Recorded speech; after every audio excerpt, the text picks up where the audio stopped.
بسم اللہ الرحمن الرحیم۔ السلام علیکم۔ آج ہم نے سب کچھ اس دنیا کو ہی سمجھ لیا ہے اور اس دنیا کو جنت بنانے کے پیچھے لگے ہوئے ہیں۔ ہر کوئی چاہتا ہے کہ یہاں میری ہر خواہش پوری ہو، جبکہ ایسا ممکن ہی نہیں، کیونکہ بنانے والے نے ہی اس دنیا کو دھوکے کا گھر کہا ہے۔ پھر کیوں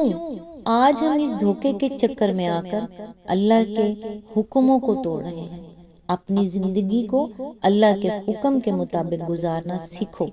تاکہ اس دنیا میں بھی اور مرنے کے بعد والی ملنے والی زندگی بھی سکون سے گزار سکیں۔ یقین مانو، نافرمانی والی زندگی میں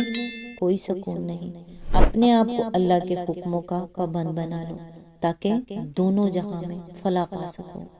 آج انشاءاللہ سورہ الانسان کی آیت نمبر 3 سے سٹارٹ کریں گے۔ اس کا ترجمہ اور تفسیر تفہیم القرآن سے بیان کروں گی، جو اہل سنت جماعت کے لیے ہے، جیسا کہ میں آپ کو بتا چکی ہوں کہ اس کا نام سورہ دہر بھی ہے۔ اعوذ باللہ من الشیطان الرجیم، بسم اللہ الرحمن الرحیم۔ ہم نے اسے راستہ دکھایا، خواہ شکر کرنے والا بنے یا کفر کرنے والا۔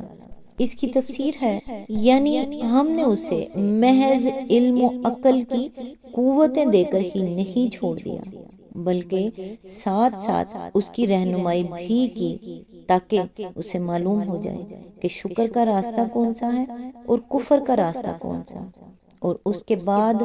جو راستہ بھی وہ اختیار کرے اس کا ذمہ دار وہ خود ہے۔ سورہ بلد میں یہی مضمون ان الفاظ میں بیان کیا گیا ہے، وَهَدَيْنَاهُ النَّجْدَيْنِ،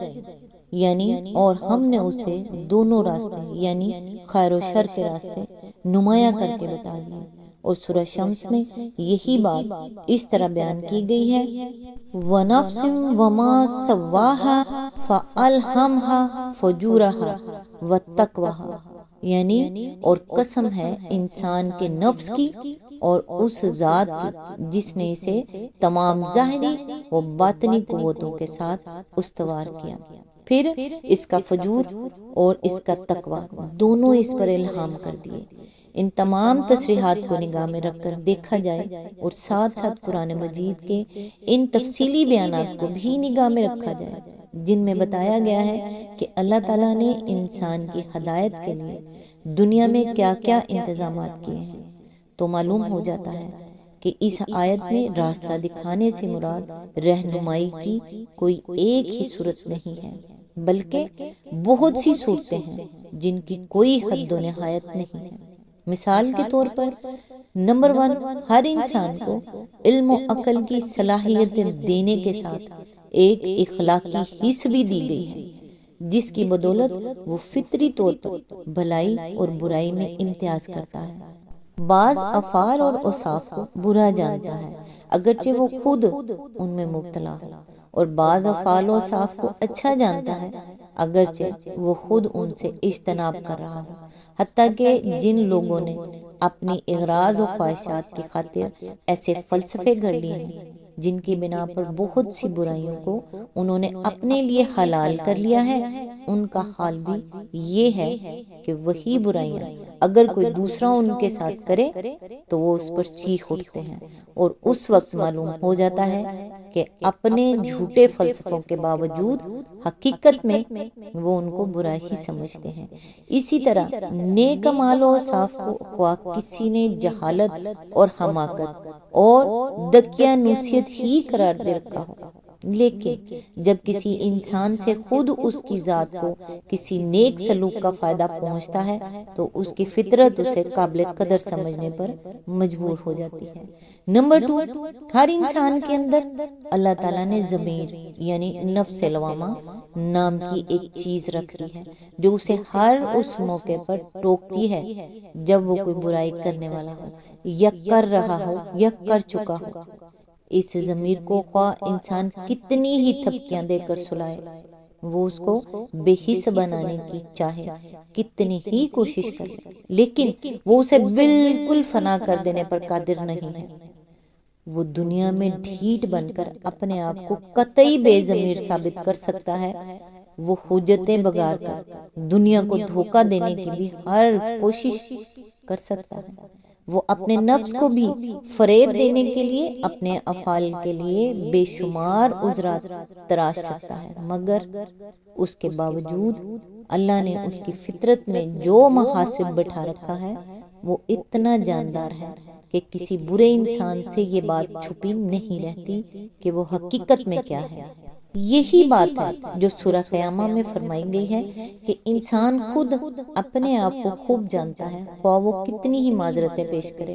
آیت نمبر 15 نمبر 3، انسان کے اپنے وجود میں اور اس کے گرد و پیش زمین سے لے کر آسمان تک ساری کائنات میں ہر طرف ایسی بے شمار نشانیاں پھیلی ہوئی ہیں جو خبر دے رہی ہیں کہ یہ سب کچھ کسی خدا کے بغیر نہیں ہو سکتا، نہ بہت سے خدا اس کارخانہ ہستی کے بنانے والے اور چلانے والے ہو سکتے ہیں۔ اسی طرح آفاق اور انفس کی یہی نشانیاں قیامت اور آخرت پر بھی صریح دلالت کر رہی ہیں۔ انسان اگر ان سے آنکھیں بند کر لے یا اپنی عقل سے کام لے کر ان پر غور نہ کرے یا جن حقائق کی نشاندہی یہ کر رہی ہیں ان کو تسلیم کرنے سے جی چرائے تو یہ اس کا اپنا قصور ہے۔ اللہ تعالیٰ نے اپنی طرف سے تو حقیقت کی خبر دینے والے نشانات اس کے سامنے رکھ دینے میں کوئی کسر نہیں اٹھا رکھی ہے۔ نمبر 4، انسان کی اپنی زندگی میں، اس کی ہم اثر دنیا میں اور اس سے پہلے گزری ہوئی تاریخ کے تجربات میں بے شمار واقعات ایسے پیش آتے ہیں اور آتے رہے ہیں جو یہ ثابت کرتے ہیں کہ ایک بالاتر حکومت اس پر اور ساری کائنات پر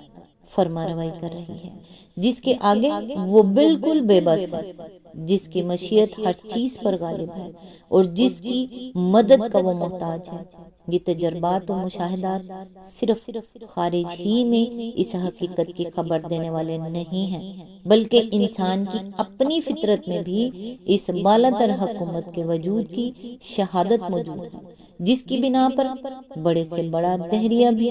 برا وقت آنے پر خدا کے آگے دعا کے لیے ہاتھ پھیلا دیتا ہے اور سخت سے سخت مشرک بھی سارے جھوٹے خداؤں کو چھوڑ کر ایک خدا کو پکارنے لگتا ہے۔ نمبر 5، انسان کی عقل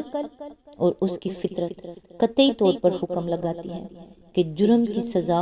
اور عمدہ خدمات کا صلہ ملنا ضروری ہے۔ اسی بنا پر تو دنیا کے ہر معاشرے میں عدالت کا نظام کسی نہ کسی صورت میں قائم کیا جاتا ہے اور جن خدمات کو قابل تحسین سمجھا جاتا ہے ان کا صلہ دینے کی بھی کوئی نہ کوئی شکل اختیار کی جاتی ہے۔